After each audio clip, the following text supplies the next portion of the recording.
ဟဲ့ကွက်ပေါင်းစုံနဲ့ပရိသတ်ကိုဖန်ဆားခဲ့တဲ့၄ယောက်ဖို့မျက်လဲစရာ Four Horsemen တွေပြန်လာပါပြီဒီတစ်ခါမှာတော့သူတို့ကဝန်တန်းအိတ်ကိုလက်ကင်ကြီးဖြစ်မျက်လဲပြောင်းပြီးနီးပညာကုမ္ပဏီတစ်ခုတည်းကိုအလန်းစားထိုးဖောက်ဝင်ရောက်ခဲ့ကြပါတယ်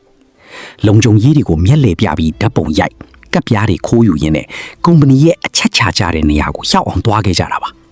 သူတို့ရဲ့တကယ်ပြစ်မှတ်ကတော့ကဘာပေါ်ကဘယ်ကွန်ပျူတာကိုမဆိုထိုးဖောက်နိုင်တဲ့အဆင့်မြင့်ချစ်ပြားတစ်ခုပါအဖွဲ့ဝင်အမျိုးသမီးကလုံခြုံရေးတွေကိုအာရုံလွှဲထားချိန်မှာကြံတဲ့သူတွေကစက်ပစ္စည်းတွေထဲကနေချစ်ပြားကိုကျွမ်းကျင်စွာထုတ်ယူနိုင်ခဲ့ပါတယ်ဒီဇက်ဝင်ခန်းကတော့အမိုက်ဆုံးပဲဗျလုံခြုံရေးတွေကသူတို့ကိုတကိုယ်လုံးရှာဖွေနေချိန်မှာချစ်ပြားကတ်ထားတဲ့ဖဲချက်ကိုတယောက်နဲ့တယောက်လေထဲမှာပစ်ပေးလိုက်အင်ကြီးလက်ထဲဝက်လိုက်နောက်ဆုံးဖနက်အောက်ထိရောက်အောင်ညက်လဲပြပြီးတည်သွားခဲ့ကြတာပါဘလောက်ပဲစစ်စီသူတို့ရဲ့လက်မြန်မှုကြောင့်ချစ်ပြားကလုံခြုံရေးတွေလက်ထဲကနေလွတ်မြောက်သွားခဲ့ပါတယ်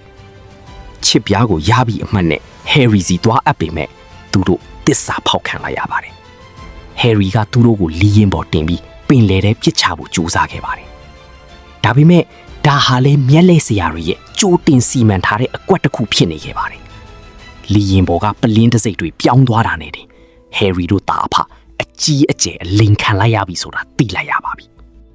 နောက်ဆုံးမှာတော့လန်ဒန်မြို့လယ်ကောင်မှာမျက်လက်ပြကွက်နဲ့အတူပရိသတ်တွေကိုဖမ်းစားလိုက်ပြီးဟယ်ရီတို့တာအဖရဲ့မကောင်းမှုတွေကိုကဘာတိအောင်ထုတ်ဖော်နိုင်ခဲ့ပါတယ်ဇလန်းအဆုံးမှာတော့ဒီမျက်လက်ဆရာလေးယောက်ဟာ The Eye လို့ခေါ်တဲ့လျှို့ဝှက်အဖွဲ့အစည်းရဲ့အဖွဲ့ဝင်တစ်တွေအဖြစ်တရားဝင်အတိမပြုခံလိုက်ရပါတော့တယ်